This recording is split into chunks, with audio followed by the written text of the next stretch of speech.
en tu camino presenta el curso de tanatología. La tanatología es una área de la psicología que, habiendo estudiado al ser humano como tal, ha descubierto las características que vive una persona que sufre una pérdida. De tal manera que este curso de tanatología te ayudará a ti si es que has sufrido una pérdida, o te puede ayudar también a comprender y ayudar en una forma correcta a alguien que ha sufrido una pérdida. Porque lamentablemente es frecuente que algunas personas quieran ayudar a alguien que ha sufrido una pérdida y, lejos de ayudarle, estropean, obstaculizan su proceso de duelo.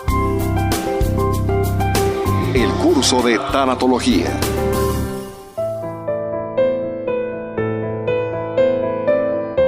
Continuando con nuestra reflexión sobre la tanatología, tenemos que decir que el dolor afecta a todas las edades y tiene muchas causas.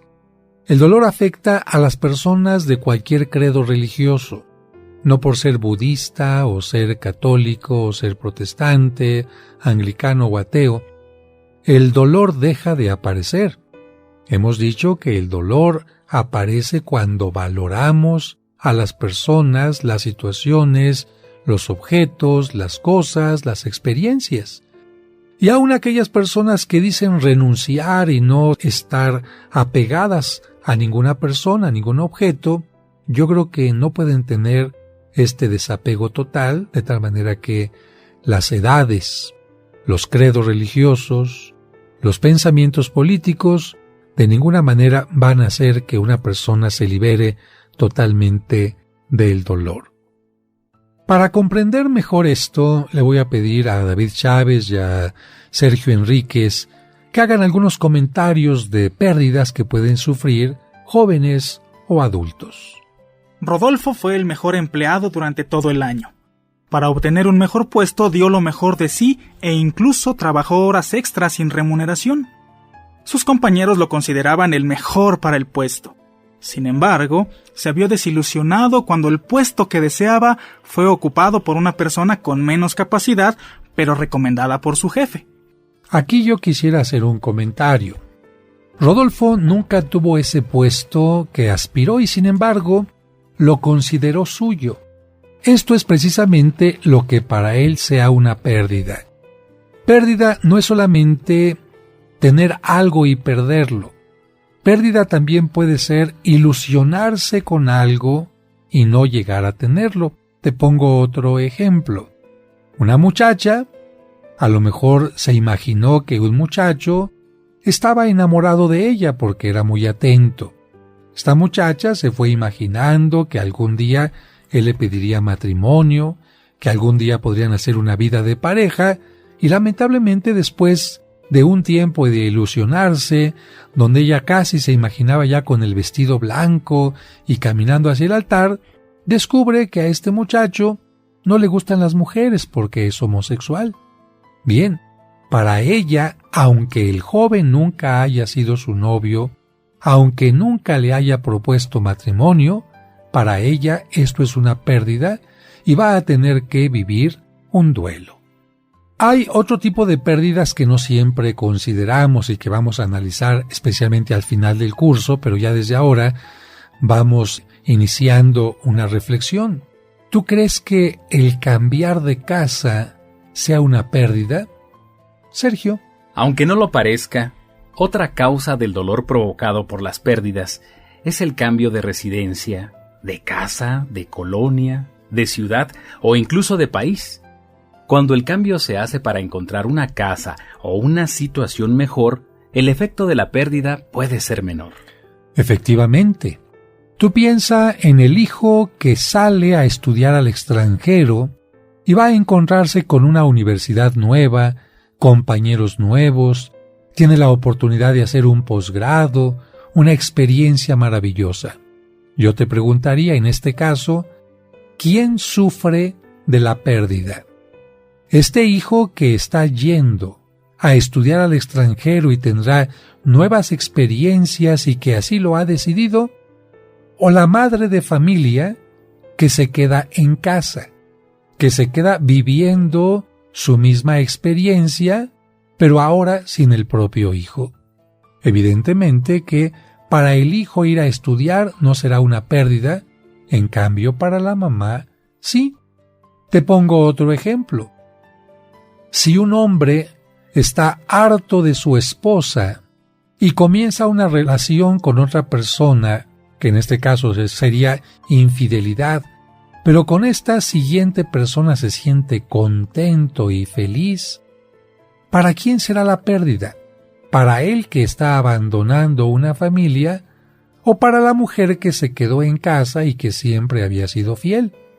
Evidentemente, para una persona es pérdida, para otra persona no es pérdida, y en este caso, hablando de la residencia, quien deja una casa para encontrar una residencia mucho mejor, tendrá un poco de sufrimiento, pero no tendrá tanto como si tuviera una casa muy grande y tuviera que mudarse a una más pequeña, más modesta y con más limitaciones. No solamente es el cambio de casa, sino bajo qué circunstancias. Pero la palabra mudanza significa muchas pérdidas. Una mudanza supone el dolor de dejar amigos, compañeros de escuela y las relaciones que has construido durante años. El dolor y desarraigo es más fuerte, es más doloroso cuando la familia o uno solo de sus miembros se ven obligados a cambiar de país. Muchas personas acuden al hospital porque el cambio o experiencia negativa les provoca alteraciones o una enfermedad. Interesantísimo este punto. Un cambio importante en la vida puede tener también repercusiones de tipo físico. Personas que han tenido una pérdida acuden al hospital porque empiezan a sentir algunas cuestiones que antes no sentían. Yo quisiera aprovechar este momento para preguntarle a David, que es colaborador nuestro, ¿qué experiencias ha tenido en este momento a raíz de la pérdida de un ser querido? David, yo quisiera preguntarte y que nos hicieras favor de compartir, ¿hace cuánto tiempo que perdiste a tu ser querido? A mi ser querido tiene apenas unas semanas, padre, que tuve esta pérdida muy importante para mí. ¿Qué significa, no qué significaba, sino qué significa esta persona para ti? ¿Por qué sientes que es una pérdida? Significa mucho para mí porque compartí muchos momentos especiales con él, porque me compartió mucha de su experiencia, de sus conocimientos, me ayudó a estudiar, me ayudó a conseguir trabajos, estuvo conmigo en muchos momentos importantes, padre. En este momento David no está siendo amplio, está diciendo muchos momentos importantes. Si yo tuviera que ayudarle a él como tanatólogo, le diría, ¿qué te has perdido, David? Si él contesta muchos momentos importantes, tendría que seguir insistiendo hasta que él me dijera, me he perdido desayunos con él, me he perdido navidades, me he perdido días de cumpleaños, me he perdido momentos de reírnos, me he perdido momentos de verlos sonreír, me he perdido momentos de fotografías familiares, me he perdido una y otra y otra y otra cosa. Esto es lo que una persona tiene que desarrollar cuando sufre una pérdida, para que esté rompiendo esta etapa que mencionamos anteriormente, la etapa de shock. Para poder valorar qué es lo que se está perdiendo, uno tiene que hacer un análisis completo, qué es lo que a partir de la muerte de mi ser querido no vuelve a ser igual. ¿Qué es lo que no vuelve a ser igual? Fíjate bien. Después de la muerte de un ser querido. ¿Escucha su voz? Solamente en una grabación. ¿Puedes ver lo que se mueve? Solamente en un video. Y si no tienes ni grabación ni video, ni eso.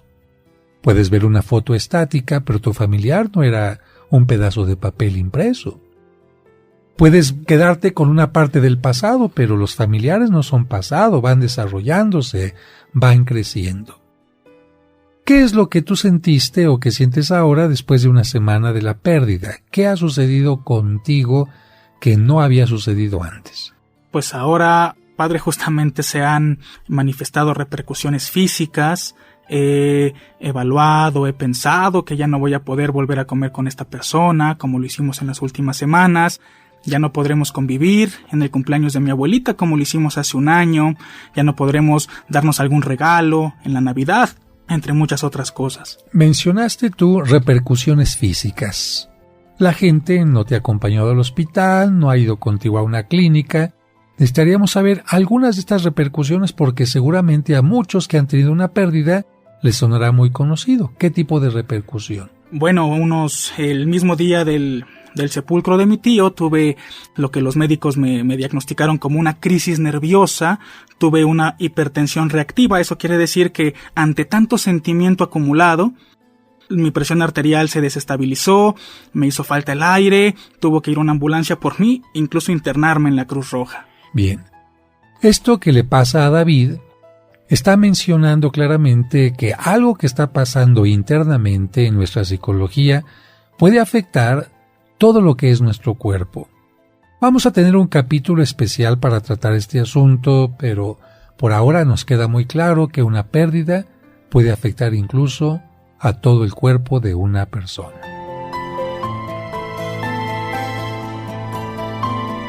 Hacemos una pausa y al regreso seguimos escuchando el curso de tanatología.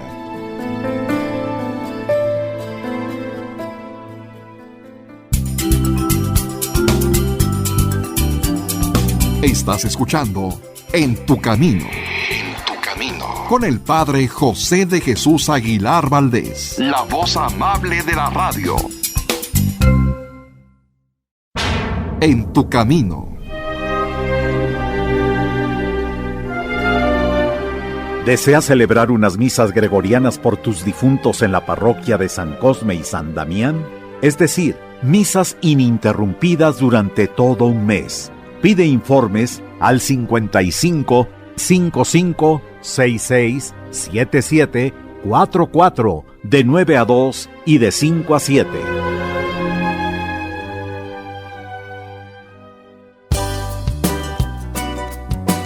¿Te perdiste alguno de nuestros programas? ¿O quieres volver a escuchar ese que tanto te gustó? Por supuesto que puedes hacerlo en el momento que quieras. Solo visita la página oficial del Padre José de Jesús y disfruta cuantas veces quieras nuestros programas anteriores. Recuerda la dirección: padrejose.mx. padrejose.mx.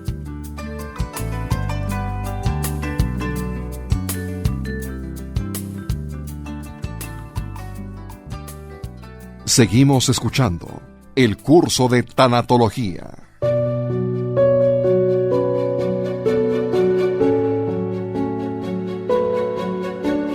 Una pérdida puede ser provocada por muchas cosas, pero también la misma pérdida puede provocar también otras más que si tú no las conoces, no las vas a poder manejar.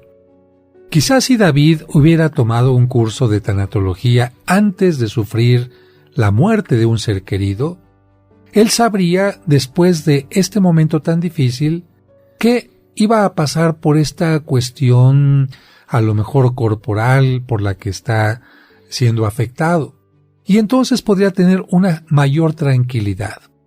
¿Cuál es el problema que tiene una persona que de repente ante una pérdida empieza a sentir que le falta el aire, que no puede dormir, que le da taquicardia? Evidentemente esto se va a complicar porque viene una ansiedad, viene un nerviosismo.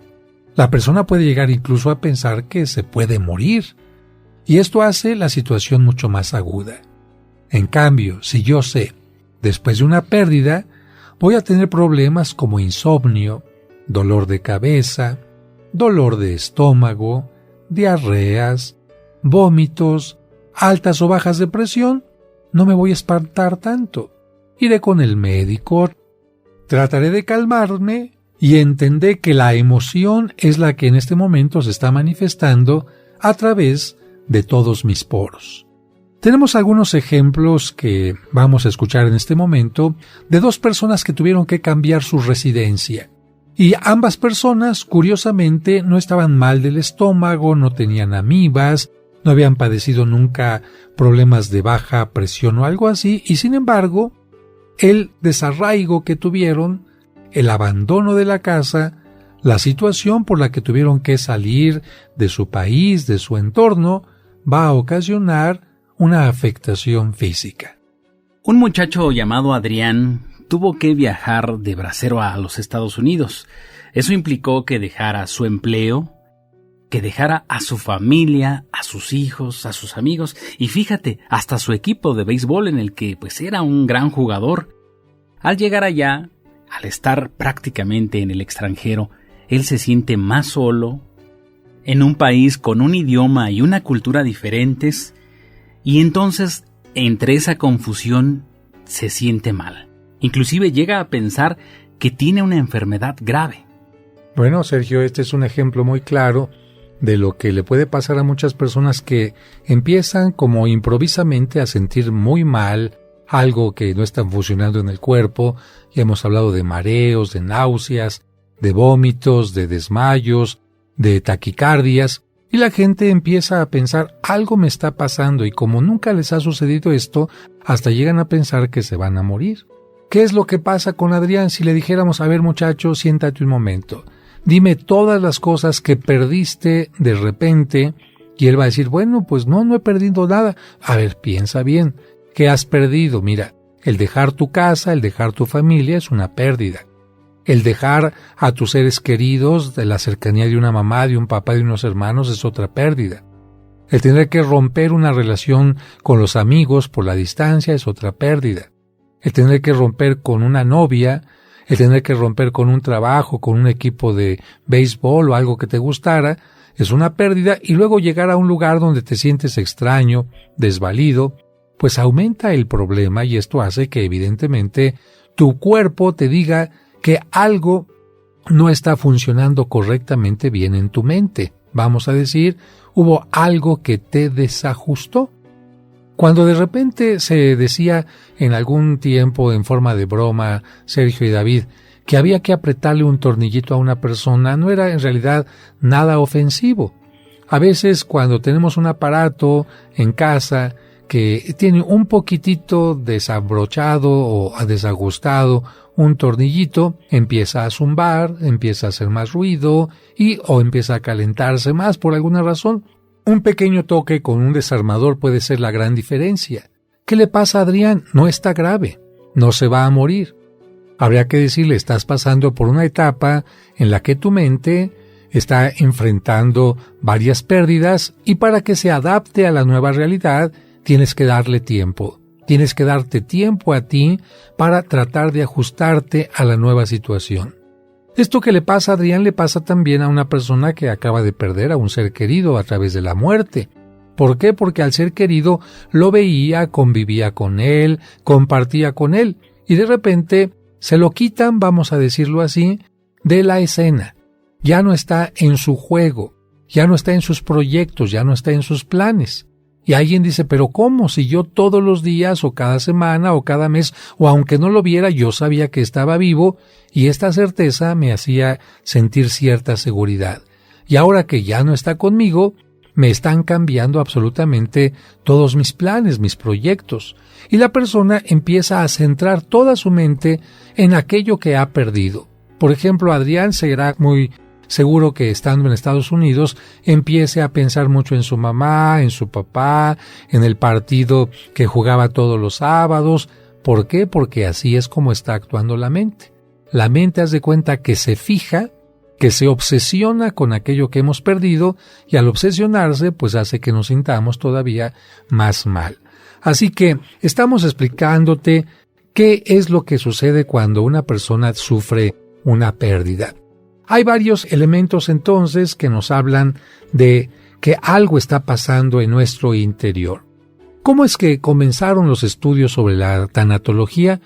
El doctor Eric Linderman, un profesor de psiquiatría en Harvard e investigador del concepto de las crisis circunstanciales de la vida, es decir, por qué tenemos crisis en la vida, por qué determinadas circunstancias nos llevan a una determinada crisis, fue uno de los pioneros en afirmar que la experiencia del dolor pasa por etapas o niveles.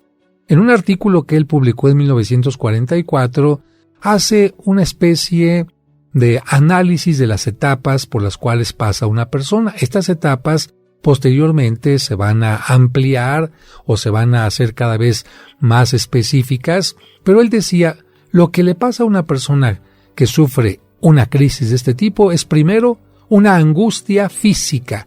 Fíjate lo que estamos diciendo. ¿Qué le pasó a Adrián? Una angustia física. La angustia no está solamente en la mente, y la mente está ligada al cuerpo, de tal manera que una persona no podría decir que está preocupada únicamente por su mente y sentir que su cuerpo está totalmente tranquilo. ¿Te imaginas que una persona pudiera decir, sí, tengo nervios por esta situación que estoy viviendo, por este problema, por esta ruptura, y mi cuerpo está tranquilamente? Pues fíjate que no. Por eso el doctor Linderman decía, primero angustia física. Después viene la segunda etapa que él mencionaba, que era la preocupación por la imagen de la persona fallecida. Es decir, la imagen de la persona que se ha ido se vuelve como una obsesión dentro de la persona, y esta imagen va a estarnos cuestionando si hicimos lo correcto, si no hicimos lo correcto, si lo valoramos, si no lo valoramos, y de este tipo de cosas van a surgir otros puntos, como el que él decía, como punto 3, la culpa, de lo cual vamos a hablar más adelante en estos programas. Una persona que sufre una pérdida, sea de muerte, sea de infidelidad, sea por algo, siempre dirá, yo tengo la culpa, o le echará la culpa a otras personas. Y el sentimiento que aparece después va a ser una hostilidad. A ver, David, ¿tú qué entiendes por hostilidad? Yo entiendo por hostilidad, padre, ser agresivo, crear un ambiente hostil, un ambiente de violencia, agresivo, poco amigable, de rechazo. Eso es lo que entendería. Bueno, ¿y tú, Sergio, podrías aumentar algo esta idea o estás de acuerdo con lo que dice David? Precisamente en eso pensaba, en ese ambiente de rechazo, de encapsularme y de pronto a lo mejor no querer hacer contacto socialmente con nadie más. Efectivamente, la palabra hostil significa como estar a la defensiva, como estar rechazando a los demás, como estar con una línea de agresividad, de violencia, y esto también hace que la persona se preocupe porque dice, a ver, yo no era así. Yo era una persona tranquila, una mamá tranquila, un esposo tranquilo, un hijo tranquilo, y ahora me estoy dando cuenta que estoy tratando a los demás en una forma violenta, agresiva, incluso rechazando su ayuda. Y esto es algo que tenemos que tener en cuenta, porque cuando alguien sufre una pérdida, puede ser hostil, y no es que quiera ser hostil, está pasando por estas etapas de duelo.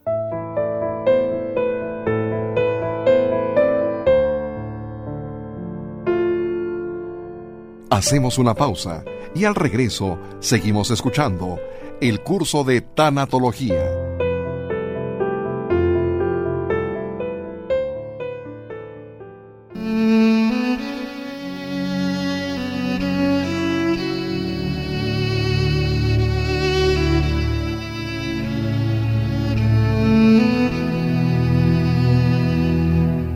Señor, te pido por quienes no tienen empleo. Concédeles pronto trabajo digno y bien remunerado que les permita desarrollar su profesión, ofrecer un servicio y obtener los recursos necesarios para satisfacer sus necesidades y la de sus seres queridos. Y mientras lo encuentran, haznos generosos con ellos. Amén.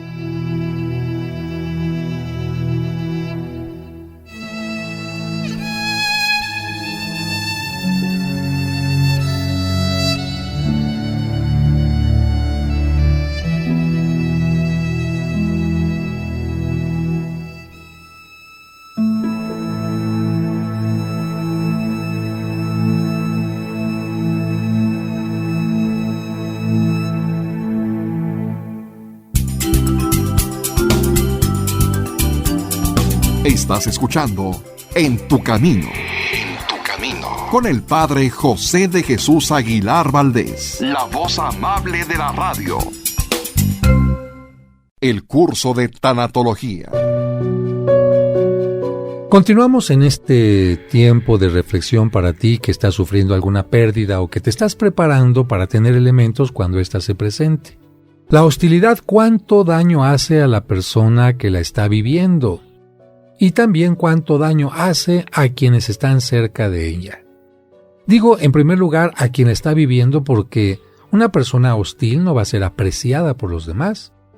Una persona hostil no va a ser buscada por los demás. Por el contrario, está preparando un distanciamiento entre aquella gente que recibe este tipo de conducta, porque a nadie nos gusta que nos ofendan, que nos reprochen o que sean violentos con nosotros. Y lamentablemente a todas aquellas personas que están rodeando a la persona hostil, les gustaría ayudarla. Pero si la persona hostil tiene actitudes negativas, dicen, ni modo, que se rasque con sus propias uñas, y entonces se puede romper una posibilidad de un puente de ayuda. La quinta pérdida que hablaba el doctor Eric Liederman es la pérdida de los moldes de conducta. ¿A qué se refiere este doctor con esto? Una persona que sufre una pérdida no es la misma que hemos conocido hasta el día de hoy. ¿Por qué? Hemos dicho primero que está angustiada físicamente. Antes no se portaba así. Antes no tenía como una cosa obsesiva en la mente a la persona o lo que había perdido. Antes no se estaba culpando, no estaba culpando a los demás. Antes no era hostil. Y esto, evidentemente, nos está hablando que la persona está teniendo un cambio radical. Y esta pérdida de un molde de conducta hace que la persona también se sienta totalmente, desfasada. Que llega a decir, es que me siento como si estuviera volando, me siento como si estuviera en otra dimensión, me siento como si estuviera en un sueño, como si estuviera perdiendo la conciencia. Bueno, a todo mundo nos gusta tener una conducta estable, porque la estabilidad, recuerda, siempre nos da tranquilidad. La estabilidad nos da paz, la estabilidad nos da también cierta armonía. Si una persona ha perdido esta estabilidad, esta paz, esta armonía, evidentemente que de ninguna manera podrá ser feliz. Las 5 etapas expuestas por Liederman han sido ampliadas por otros estudiosos que llegan a presentar hasta 10 etapas. Como cada ser humano es distinto, los procesos, te tengo que decir, tienen variantes. No porque tu hermano y tú hayan perdido a la mamá a través de la muerte, van a tener un proceso exactamente igual. No, van a pasar por las mismas etapas, pero pueden pasarlas en un orden totalmente diverso. Alguien podrá presentar primero la culpa, alguien podrá presentar primero la hostilidad, alguien podrá presentar primero la angustia física, alguien traerá la angustia física hasta el final, en fin. Lo importante es que todas las personas que viven el duelo en una forma adecuada terminan madurando como personas, viviendo más profundamente la vida y preparándose también para cualquier otra pérdida, para que no les afecte tanto emocionalmente. Ahora, aquí tenemos que decir que, hablando ya de la primera etapa de negación, de la que ya hemos hablado un poquito, no porque neguemos algo significa que no ocurrió. Fíjate, repite bien esto en tu mente. No por negar que algo está ocurriendo, no por cerrar los ojos, la realidad cambia. Por eso, si tú comprendes esto, date cuenta que es mejor que aceptes la realidad, aceptes lo que has perdido, y entonces comiences en una forma conveniente el duelo. ¿Y qué hacer? Vamos a ponernos ahora desde el otro lado, desde el otro punto de vista de quien no ha perdido a un ser querido o no ha sufrido una pérdida. ¿Cómo podrías ayudar tú a alguien que ha sufrido una pérdida? Imagínate que nunca has escuchado nada de tanatología, que no sabes nada de psicología, que eres una simple amiga, una simple comadre, un simple compadre de tu compañero obrero, de tu compañera costurera, de tu vecino, de tu vecina. ¿Y qué es lo que se te ocurre para ayudar? Aquí le voy a pedir a David y a Sergio que ellos, así, dentro de su manera simple, sin gran esfuerzo, digan cómo se le ocurre a una persona ayudar a otra cuando sufre la muerte de un ser querido. Bueno, lo primero que uno hace, padre, cuando se entera que el familiar querido de alguna persona falleció? Pues es decirle: no se preocupe, llore todo lo que tenga que llorar, desahóguese, cuénteme lo que quiera, estoy para ayudarlo. Y una frase que todos hemos escuchado, padre, es: la vida tiene que seguir. Eso creo que es invariable que uno lo escuche cuando se ha perdido a un ser querido, padre. Bueno, aquí hay un comentario interesante que hace David. Sin embargo, habría otra persona que diría: no, yo estoy escuchando en muchas ocasiones algo distinto a lo que dice David, porque David dice que las personas le comentan al deudo: llora todo lo que quieras. Y yo más bien he escuchado que le dicen: no llores, resígnate, todo va a estar muy bien. Y esto evidentemente es un error. Ya hablamos en alguna ocasión de que lo correcto sería lo que David nos está diciendo, y seguramente David pues ya se dejó influir por el curso que estamos nosotros preparando aquí. Pero lo normal es que la gente te diga: no llores. Y con eso, en lugar de ayudarte, no te están ayudando. Lo mejor es: llora, desahógate. Si quieres que te deje un momento a solas, aquí voy a estar. Y estoy diciendo otro momento importante, porque a veces pensamos que ayudar al deudo es estar todo el tiempo con él. Y los pobres familiares del deudo no solamente lo están velando, sino tienen que estar atendiendo a toda la gente y escuchando a una gente y escuchando a la otra, y se repite y se repite y se repite, y no los dejamos descansar cuando a lo mejor lo que necesitan es: vaya, métase al cuartito que tiene ahí la funeraria, descanse y se acabó. O como le hacen muy prácticamente en la mayoría de otros países que no son latinoamericanos, en donde el difunto pues es acompañado en un homenaje durante las horas ordinarias. Cuando es de noche, cierran la capilla funeraria, se van los familiares a dormir a su casa, todo mundo, y al día siguiente regresan para el sepelio. Y luego tengo que decirte que tampoco ayudan en nada los chistes que son muy frecuentes en los velorios. ¿Y por qué se hacen tan frecuentes y tan fuertes los chistes en los velorios? Bueno, porque están tratando de remediar la tensión tan fuerte que todos los que están velando al difunto tienen, porque en un velorio todos están tensos. En primer lugar, nadie sabía el momento en que iba a morir la persona, y generalmente cuando te hablan para invitarte a un velorio, lo que pasa es que estabas trabajando, ya ibas a dormir, ibas a una fiesta, tenías pensado salir de viaje. Vamos, tú no tienes en tu agenda ir dentro de 2 semanas al velorio de fulanito. Evidentemente que no.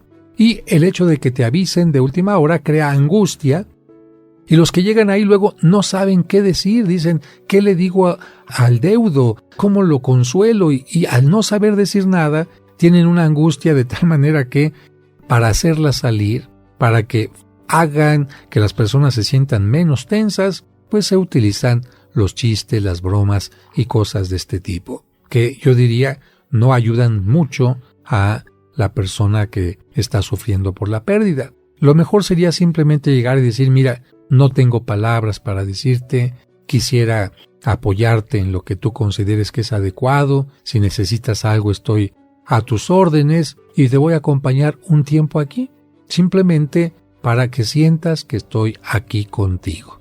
Y de esta manera no estás haciendo nada inadecuado. ¿Tú, Sergio, tienes algún comentario sobre alguna ayuda equivocada? Sí, me tocó una ocasión, pues precisamente en un funeral de un familiar, en donde otro familiar de pronto se acerca. Fue en el funeral de mi padre, me jala así, me sacude y me dice en un tono así como molesto, como si me estuviera echando pleito: cálmate, ya cálmate. ¿O qué tienes remordimientos? Y yo le dije: déjame en paz, con mi pena necesito desahogarme. Estás mal y no faltan las señoras. No lo dejas ir porque no se puede desprender el alma, y bueno, creencias equivocadas. Bueno, aquí estás tocando un tema interesante que tiene que ver con la fe de algunas personas que piensan que si la persona llora, el difunto no se va, que el alma no se desprende y que entonces se queda vagando o penando. Esto yo no sé de dónde lo han sacado. La Sagrada Escritura no lo menciona. Yo no conozco alguna literatura seria que lo mencione. Y sin embargo, no sé si sea una manera de convencer a la persona de que se calme por miedo, es decir, por una especie de chantaje, para que la persona acepte la pérdida, pero a mí no me parece que una persona tenga que aceptar la pérdida por chantaje, sino en todo caso por convencimiento. Algo importante que tenemos que decir en este momento para ayudarle a alguien que sufre una pérdida es no hacerle el trabajo a quien ha sufrido una pérdida. ¿A qué me refiero? A que normalmente vemos nosotros a quien ha sufrido una pérdida como alguien que de repente queda inútil, como si de repente todas las capacidades de leer, de maniobrar, de dirigir, de tomar decisiones, haz de cuenta que las perdió, y esto es totalmente falso y absurdo. No porque haya sufrido yo una infidelidad, no porque haya sufrido una pérdida a través de la muerte de un ser querido, me hago inútil. Y lamentablemente los familiares, los amigos llegan y empiezan a tratar de a resolverle la vida a quien ha sufrido una pérdida. Y en este caso Sergio y David, lejos de estar haciendo una ayuda, están cometiendo un grave error. ¿Por qué? Porque especialmente la persona que está sufriendo, es cierto, se siente apapachado, se siente como que le están resolviendo el problema y a quien no le gusta que le hagan esto. Pero vamos a continuar hablando de esto en un momento.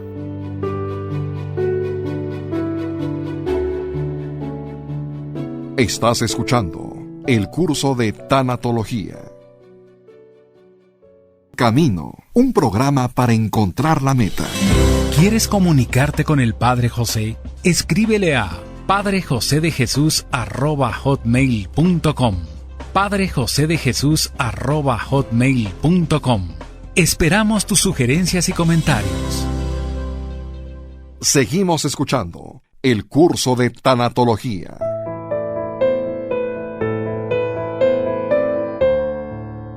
Estamos hablando de cómo poder ayudar a una persona que ha sufrido una pérdida, y David tiene un comentario. Decía usted, padre, que no ayudamos mucho a los deudos de un difunto cuando pretendemos resolverles la vida, cuando han tenido esa pérdida, de llevarlos a lugares que acostumbraban ir ellos solos, de hacerles de comer, de apapacharlos, casi de dormirlos en la cama, porque siento, padre, que lo que estamos haciendo en ese caso es dejarlo a él solo con sus pensamientos y no que se ocupe de su realidad. Es decir, estamos dejando que se sumerja solo en su pena, que no tenga otra cosa que pensar más que su pena, en lugar de distraerse en las actividades cotidianas que tenía. Y yo diría no distraerse, sino simplemente continuar viviendo. Es decir, el que se murió fue otro, no fuiste tú. El que se fue de tu casa, si ya se fue para casarse, fue tu hijo, no tu mamá o papá. El que haya tenido una pérdida de un ser querido no significa que yo en ese momento quede desconectado y sin responsabilidad alguna en mi trabajo, con mi familia o cosas así. Entonces, la señal que le tenemos que dar y el mensaje que le tenemos que dar a una persona que ha sufrido una pérdida es: tu vida tiene que continuar con el ritmo que llevabas. Te va a costar trabajo volver a tomarlo, pero no puedes dejar algo para lo cual estabas viviendo, algo que era tu pasatiempo, algo que te gustaba, algunas actividades que ya tenías comprometidas, no las puedes dejar absolutamente de lado. Y disculpen que yo esté subrayando esto, pero es que es frecuente que ante una pérdida, la persona dolida pueda crear lazos insanos de dependencia o de control. Vuelvo a repetir, lazos de dependencia. Claro, si consigo alguna gente que me haga todo, pues ya hice un lazo de dependencia, me voy a hacer dependiente de los demás. Es que antes caminaba, ahora me da cosa caminar. Es que antes yo hacía las cosas solo, no, es que ahora quiero que alguien se quede a vivir conmigo. Eso es dependencia o de control. Personas que son manipuladoras pueden empezar a controlar a alguien como en esta situación. Pensemos en una madre de familia que ya había aceptado que sus 5 hijos se fueran de la casa, se independizaron, se casaron. Le costó trabajo aceptar el momento en que los hijos dejaron la casa, pero finalmente lo aceptó y ya se quedó a vivir únicamente con el marido. Bueno, de repente el marido fallece y aquella mujer que ya había hecho la vida en una forma independiente con la compañía del marido, pero en una forma independiente de los hijos, empieza a decirles a los hijos, vénganse a vivir conmigo, es que yo ya no puedo, y entonces empieza a controlar a los hijos para que estén todo el tiempo con ella. Y claro, esto va a propiciar problemas con las nueras, con los hijos de los hijos, es decir, con sus propios nietos. Yo creo que lo conveniente es que los hijos se vayan repartiendo el tiempo, la vayan a visitar por la mañana, no es necesario que se queden por la noche, a menos que haya mucha inseguridad o que la persona esté muy enferma. Pero aún en ese caso, se puede poner a una persona, dama de compañía, una enfermera que acompañe, que incluso puede estar más capacitada que el propio hijo, que no sabe ni inyectar, ni medir la presión, ni cosas así. Sin embargo, en este caso, la persona controladora que dice, no, si no eres tú, no me mandes a la enfermera. No, si no eres tú, no quiero. Y uno tiene que tener una habilidad para decir, mamá, no hay de otra. O en estas circunstancias, yo no permito que me vuelvas a controlar. Entonces vemos aquí como un problema de una pérdida, del sufrimiento de una pérdida puede ocasionar problemas totalmente distintos, ¿no? Así que vamos a poner un ejemplo, Sergio. ¿Nos puedes hablar de Dolores, por ejemplo? ¿Qué le sucede a Dolores de acuerdo a esto que estamos nosotros mencionando? Dolores nos escribió una cartita chiquita, no mencionamos el apellido, pero ¿qué es lo que nos dice Dolores?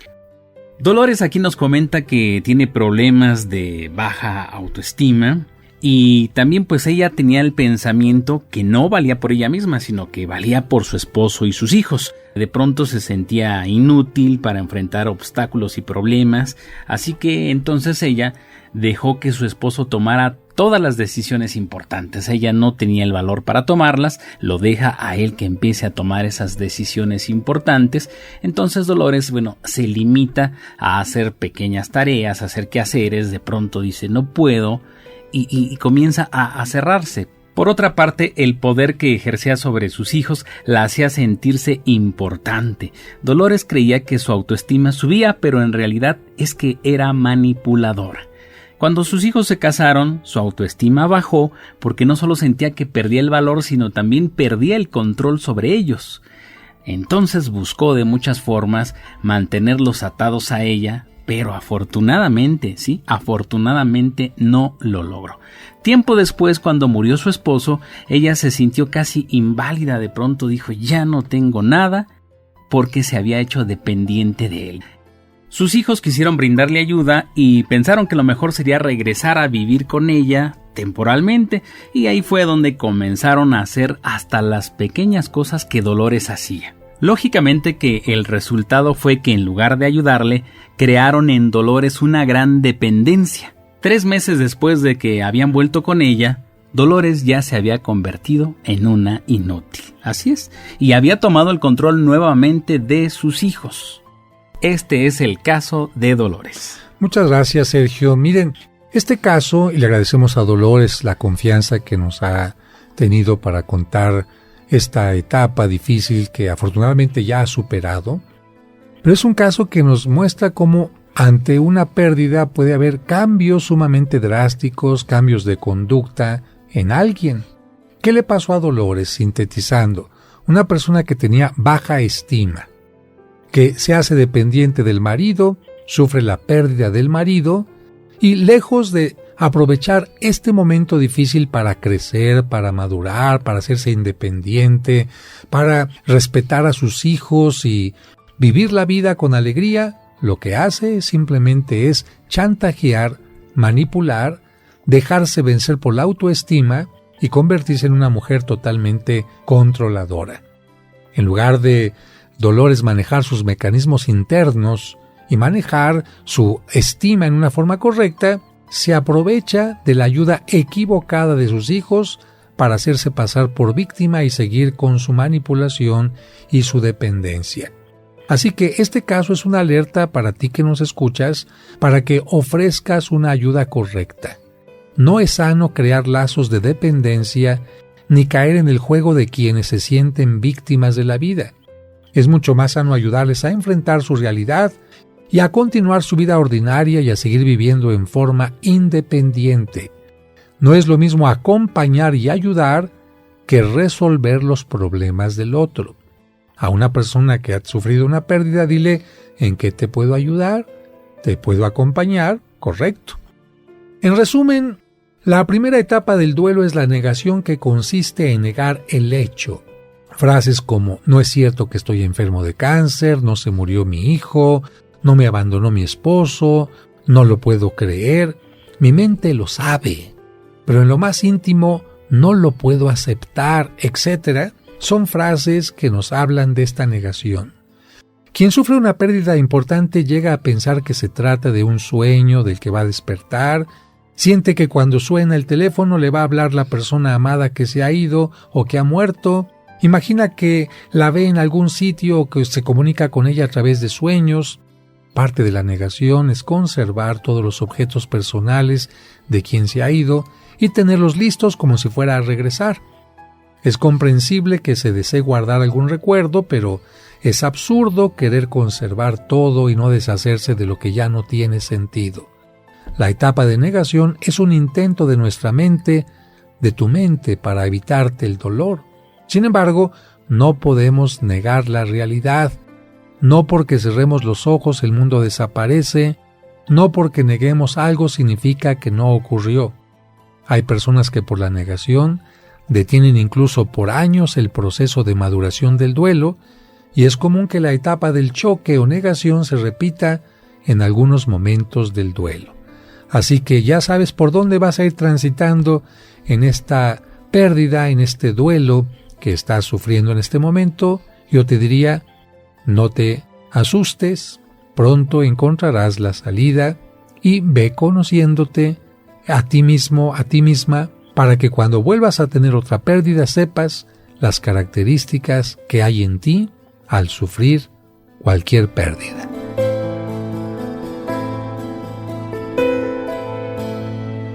No olvides que mañana continuaremos con el curso de tanatología.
Nuestro